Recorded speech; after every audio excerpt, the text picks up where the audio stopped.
하나님을 경외하고 다른 사람을 존중합니다. 또 겸손한 사람은 어린아이라 할지라도 생애 가운데 만나는 모든 사람으로부터 배울 수 있습니다.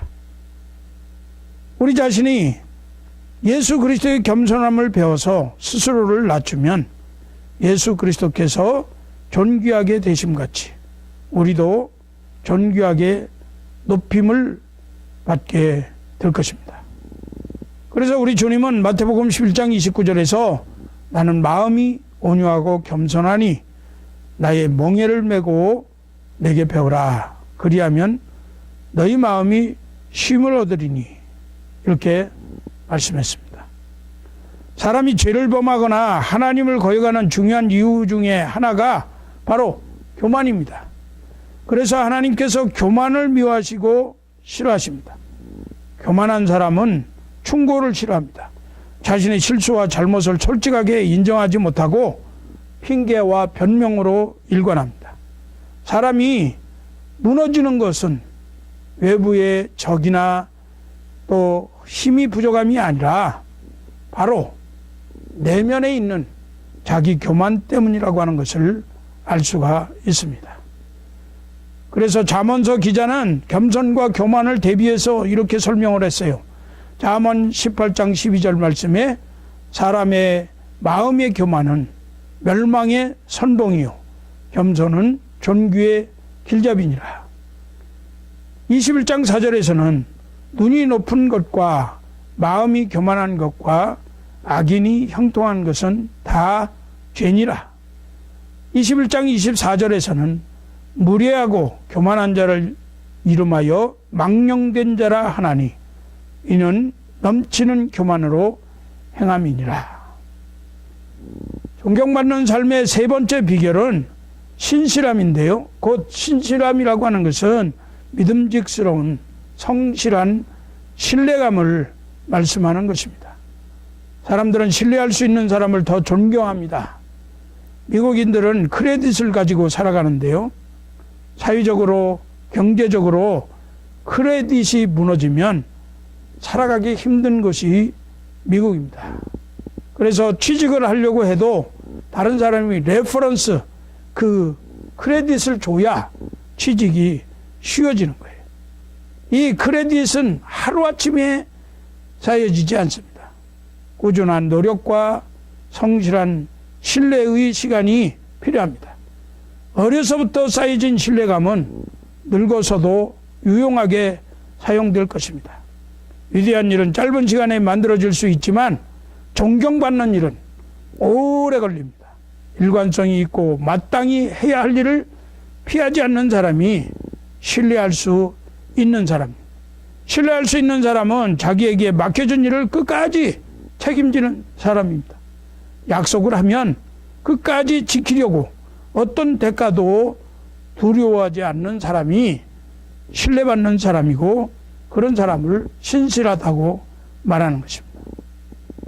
네 번째로 비결은 배려를 하는 것입니다. 오늘 본문 잠언 22장 9절 말씀에 선한 눈을 가진 자는 복을 받으리니 이는 양식을 가난한 자에게 주민이라 라고 말씀했는데요. 이 말씀을 세번역 성경은 이렇게 해석을 했습니다. 남을 잘 보살펴주는 사람이 복을 받는 것은 그가 자기의 먹거리를 가난한 사람에게 나누어 주기 때문이다. 나의 필요보다 다른 사람의 필요, 하나님의 필요에 민감한 사람이 바로 존경을 받습니다. 우리는 시간의 한계가 있고 공간의 한계가 있고 능력의 한계가 있고 여러 가지 한계를 가지고 있습니다. 때문에 존경받는 삶을 살려면 반드시 다른 사람의 필요에 반응하고 배려할 줄 알아야 합니다. 나보다 남의 유익을 먼저 땅의 것보다 하나님의 나라를 먼저 구하는 삶을 살 때 존경을 받게 됩니다. 하나님께서 주신 재물을 가지고 사람을 섬기는 축복이 얼마나 감사한 일인지 모릅니다. 이것이 하나님이 기뻐하시는 일로 모든 복을 받는 길이 되는 것입니다. 잠언 21장 13절 말씀에 귀를 막고 가난한 자가 부르짖는 소리를 듣지 아니하면 자기가 부르짖을 때에도 들을 자가 없으리라. 자기 자신이 다른 사람을 돕지 않고 배려하지 않는데 다른 사람으로부터 자기가 도움을 받고 배려를 받으려고 한다는 것은 참 욕심이죠. 마태복음 6장 33절 주님이 말씀하시기를 너희는 먼저 하나님의 나라와 하나님의 의를 구하라. 그리하면 이 모든 것을 너희에게 더하여 주실 것이다 라고 말씀했습니다. 왜 하나님은 어려운 사람에게 직접 주시지 않고 우리들의 손길을 통해서 주시려고 하실까요? 그것은 첫째로 우리의 성품을 다듬어서 우리로 하여금 겸손한 사람으로 또 배려를 하는 사람으로 그리고 신실한 사람으로 만들어가기 위한 것입니다. 둘째는 우리에게 그러한 일을 통해서 기쁨을 얻을 수 있도록 하시기 위함입니다. 사랑하는 성도 여러분, 우리 모두 예수님의 성품을 닮아서 정직함으로 겸손함으로 신실함으로 배려함으로 예수 그리스도의 제자의 삶을 살아감으로 존경받는 인생이 되시기를 주 예수 그리스도의 이름으로 축복합니다. 그러면 아이에게 가르칠 마땅히 행할 길이 무엇인가 하는 것입니다. 어린아이를 기르는 부모는 농부의 마음으로 자녀를 양육해야 합니다. 농부가 농사 짓는 과정을 한번 생각해 보세요. 농부가 지극한 관심과 사랑과 헌신적인 돌봄이 없이 충실한 결실을 가져올 수가 없는 것입니다. 자식을 낳아서 기르는 정성이 농부의 마음과 같지 않고서는 훌륭한 자녀를 성장시킬 수가 없습니다. 먹을 것과 입을 것과 살 것만 제공해주면 부모의 의무를 다했다고 생각하면 큰 잘못을 범하는 것입니다. 그 때문에 오늘날 비행 청소년들이 많아지고 꽝 잡는 게 매라고 하는 속임수로 재물을 취하고 믿음직스럽지 못한 행동을 하면서 다른 사람을 배려할 줄 모르고 교만하여 자기밖에 모르는 인격이 삐뚤어지고 불평과 불만으로 가득 찬 그러한 어른들을 만들어내게 되는 것입니다. 시편 127편 3절 말씀에 보라 자식들은 여호와의 기업이요 해의 열매는 그의 상급이로다 말씀했습니다. 그렇습니다. 자녀는 하나님께서 우리에게 주신 기업이고 또한 가장 귀한 상급입니다. 자녀는 하나님께서 인간에게 내려주신 가장 큰 축복입니다. 그것을 항상 잊지 말아야 합니다. 모든 복이 다 당대에서 끝나지만 그러나 신앙의 축복은 자녀를 통해서 계승되어지는 것입니다. 하나님께서 아브라함에게 복을 주실 때 그 첫째가 자녀의 복이고 둘째가 땅의 복인데 자녀의 복은 영원성을 말하는 것이고 땅의 복은 권세를 누리는 것을 말하는 것입니다. 그럼 오늘 본문은 마땅히 행할 길을 아이에게 가르치라고 했는데 무엇이 마땅한 길이냐 마땅히 행할 길이냐 하는 것입니다. 첫째는 아이의 영혼의 중요성입니다. 우리들이 자녀를 양육함에 있어서 먼저 생각해야 할 것은 자녀의 영혼 문제를 소홀히 해서는 안 된다는 거예요. 인간은 어머니 뱃속에서부터 죄 중에서 잉태된다는 사실을 알아야 합니다. 아담과 하와가 타락한 이후로 그 자손들은 이미 뱃속에 있을 때부터 죄인으로 잉태되고 죄인으로 태어납니다. 이 때문에 구원을 받지 못하면 어린아이라도 영원히 멸망을 받을 수밖에 없습니다. 인간은 어려서부터 악하다고 성경은 말씀합니다. 시편 51편 5절에 내가 죄악 중에 출생하였으며 어머니가 죄 중에서 나를 잉태하였나이다 라고 고백합니다. 죄의 삭은 사망이기 때문에 그냥 두면 그 영혼은 영원히 멸망받게 됩니다. 그러므로 말을 배울 때부터 예수님의 구원과 하나님에 대한 경배를 마땅히 가르쳐야 합니다. 똑같은 사람으로 태어났지만 어린아이 때부터 예수님을 마음속에 모시지 아니하면, 즉 물과 성령으로 거듭나지 않으면 그 영혼은 죽은 영혼입니다. 따라서 우리는 자녀들이 반드시 회개하여 죄사함 받고 예수님을 구주로 믿어서 구원받게 도와주어야 합니다. 영적으로 거듭나서 중생하도록 도와주어야 합니다. 우리들의 아이들이 어릴 때부터 예수 그리스도를 믿어야 구원을 받고 그리스도를 믿지 않으면 멸망을 받는다는 사실을 아이들에게 확실히 가르쳐주는 부모들이 되어야 합니다. 두 번째는 삶의 우선순위를 가르쳐야 합니다. 인간의 생활에는 반드시 순서가 있어요. 먼저 할 일과 나중 할 일을 혼돈하면 크게 낭패하게 됩니다. 여호와를 경외하고 하나님께 예배드리는 일이 모든 것의 최우선순위임을 아이들에게 마땅히 가르쳐야 합니다. 잠언 1장 7절 말씀에 여호와를 경외하는 것이 지식의 근본이오늘 미련한 자는 지혜와 훈계를 멸시하느니라. 가장 근본이 여호와 하나님을 경외하는 것이에요. 하나님의 말씀을 받아들이면 그것이 지혜와 지식의 근본이 됩니다. 하나님의 말씀보다 위대한 지혜와 지식의 교본이 없어요. 그러므로 어릴 때부터 하나님을 배우고 섬기는 일에 우리가 마땅히 가르쳐야 되는 것입니다. 물질과 하나님 섬기는 일에 관해서도 우선순위가 있음을 분명히 가르쳐야 합니다. 물질은 하나님의 주권에 있다고 하는 것을 가르쳐야 합니다. 자녀들에게 범사에 하나님께 감사하는 교육을 시켜야 합니다. 어릴 때부터 가르치면 늙어서도 거기를 떠나지 않는다고 말씀했습니다.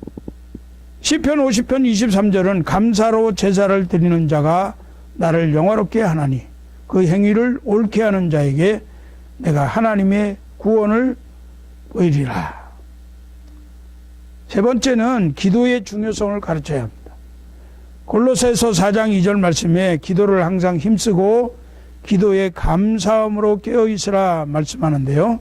기도는 하나님과 사람 사이에 교통하는 것입니다. 통신수단이에요. 기도는 하나님이 우리에게 주신 문제 해결의 열쇠입니다. 사람과만 이야기하려 하지 말고 먼저 하나님과 이야기하고 그 다음에 사람들과 의논하는 것을 가르쳐야 합니다. 사무엘은 어려서부터 하나님 앞에서 기도를 쉬지 않는 죄를 범치 않았습니다. 기도를 쉬는 죄를 범치 않았습니다. 어릴 때부터 성소를 지키며 밤에도 기도했어요. 그러던 중에 하나님의 음성을 듣게 되었고 이스라엘이 어려움에 처했을 때 신앙으로 이기는 지도자로 쓰임을 받을 수 있었습니다. 어릴 때부터 소원의 응답을 받고 도움을 받는 길이 기도하는 길이고 마귀와 세상의 길을 이기는 길도 기도하는 길밖에 없다고 하는 것을 가르치고 성령 충만한 생활을 하도록 우리 부모님들은 자녀들을 도와주어야 합니다. 성령으로 충만함을 받게 되면 평생토록 성령의 도우심을 받으면서 하나님의 지혜와 지식과 능력을 받아서 세상과 걸음을 함께 걸어가더라도 주님 안에 들어오게 되는 것입니다. 따라서 요셉과 다윗 그리고 다니엘, 에스더와 같은 존경받는 인생이 되게 될 줄로 믿습니다. 마지막으로 사랑의 중요성을 가르쳐야 합니다. 하나님을 사랑하는 것을 가르쳐야 합니다. 하나님을 사랑하지 않고 세상과 돈을 사랑하면 파멸된다고 하는 것을 마땅히 가르쳐야 합니다. 마태복음 22장 37절 말씀에 예수께서 가라사대 때 네 마음을 다하고 목숨을 다하고 뜻을 다하여 주 너희 하나님을 사랑하라 하셨으니 디모데전서 6장 10절은 돈을 사랑함이 일만하게 뿌리가 되나니 이것을 탐내는 자들은 미혹을 받아 믿음에서 떠나 많은 근심으로서 자기를 찔렀도다 라고 기록하고 있습니다. 또 부모를 사랑하는 것을 가르쳐야 합니다. 부모는 자식에게 하나님의 대리자이기 때문에 부모를 공경하고 효도하는 것이 하나님께 충성하고 사랑하는 것이고 또 인간의 윤리와 도덕의 근본이라고 하는 것입니다. 부모에게 효도하지 아니하면 선생님도 존중하지 않고 선생님을 존중하지 아니하면 사회 이웃들도 존중하지 않게 되는 것이죠. 어린아이들에게 마땅히 하나님을 사랑하고 부모를 사랑하고 부모를 공경하는 것을 확실하게 가르쳐서 그 아이들로 하여금 훗날 존경받는 삶을 사는 인생이 되도록 해야 할 것입니다. 부모도 공경하지 않는 자가 어찌 보이지 않는 하나님을 사랑한다고 말할 수가 있겠습니까? 그리고 이웃사랑을 가르쳐야 합니다. 이것은 이웃을 사랑하는 것은 하나님의 뜻입니다. 마태복음 22장 39절 말씀에 둘째는 그와 같으니 네 이웃을 네 몸과 같이 사랑하라 하셨으니 로마서 12장 10절은 형제를 사랑하여 서로 위하고 존경하기를 서로 먼저 하며 라고 말씀합니다. 이제 말씀을 맺습니다. 사랑하는 성도 여러분, 우리 성도들이 세상에서 존경받는 인생이 되려면 삶의 모든 영역에서 정직하고 겸손하고 신실하고 배려하는 그러한 삶이 묻어나야 할 것입니다. 우리의 자녀들이 존중받는 인생으로 자라게 하려면 마땅히 행할 길을 가르쳐야 합니다. 자녀는 말로 키우는 것이 아니라 우리의 생활로 키운다고 합니다. 자녀는 귀로 배우는 것이 아니라 자신들의 눈으로 부모들을 보면서 배운다고 합니다. 자녀들에게 영혼의 문제와 신앙생활의 문제만큼 일생과 영생에 중요한 것은 없습니다. 하나님 아버지와 예수님을 믿고 섬기는 것이 마음에 확실하면 일생 동안 어떤 일을 당해도 감당할 수 있는 마음의 바탕이 이루어지게 되는 것입니다. 어린아이가 일생 동안 누릴 수 있고 영생토록 누릴 수 있는 제1의 재산이 하나님을 경외하는 신앙이라고 하는 것을 우리는 잊지 말아야 하는 것입니다. 원만한 부부사랑, 부모의 인격과 경건, 안정된 가정, 교회를 섬기는 바른 가치관, 이것들이 자녀들을 가르치는 요소로 충분합니다. 모든 가치관과 기준이 부모로부터 그대로 물려받는 거예요. 항상 하나님께 기도함으로 성령의 인도함을 받으며 살고 하나님 사랑, 부모, 형제, 가족 사랑, 이웃 사랑, 성도 사랑을 실천하는 성숙한 성도가 되도록 우리 기성세대들이 모범을 먼저 보이면서 여호와 하나님께서 우리에게 이 땅에서 허락하신 기업인 자녀 잘 키워놓으면 상급 중에 제1의 상급이 될 수 있는 우리의 자녀들을 마땅히 행할 길로 잘 가르치는 존경받는 인생들이 되어지시기를 주 예수 그리스도의 이름으로 축원합니다.